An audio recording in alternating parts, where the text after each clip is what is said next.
લિંબાયતથી ડિંડોલીને જોડતા railway underpass બ્રિજનું કેન્દ્રીય જળશક્તિ મંત્રી સી.આર. પાટીલના હસ્તે લોકાર્પણ કરાયું હતું. સુરતમાં બનેલા ગુજરાતના સૌથી લાંબા રેલવે અંડરપાસનું કેન્દ્રીય જળશક્તિ મંત્રી સી.આર. પાટીલના હસ્તે લોકાર્પણ કરવામાં આવ્યું હતું. લિંબાયત ડિંડોલી રેલવે અંડરપાસનું નિર્માણ 53 કરોડ રૂપિયાના ખર્ચે કરવામાં આવ્યું છે. અંડરપાસમાંથી પસાર થતા વાહન ચાલકોને ગરમી અને ધૂળમાંથી રાહત મળશે. તો રેલવે અંડરપાસ બ્રિજના લોકાર્પણ સમયે મંત્રીઓ, ધારાસભ્યો, अधिकारियों सहित नाओ मोटी संख्या में हाजिर રહ્યા હતા.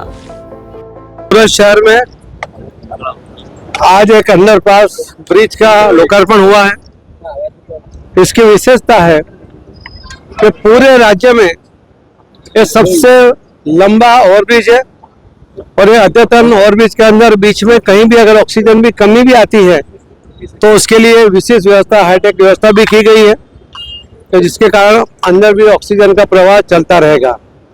जैसे सूरत शहर में सबसे लंबा रूट BRTS का है, उसी तरह ये 500 मीटर लंबा ये अंडर ब्रिज यहाँ पर बना है.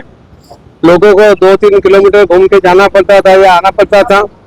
आज उनको आज ये ब्रिज से बहुत बड़ा फायदा भी होगा, उनका समय भी बचेगा, उनको इतना लंबा जाने की आवश्यकता भी नहीं होगी. ये बहुत सालों की जो डिमांड आज पूरी हो रही है.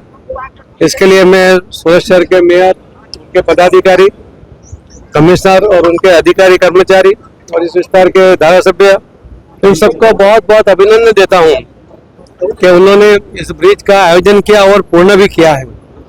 सूरत शहर के लिए उनके मुकुट में जो अलग अलग विशेषता है, इसके अंदर एक नई विशेषता आज उसमें जुड़ी है. मैं सभी सूरतवासियों को भी बहुत बहुत अभिनंदन देता हूँ.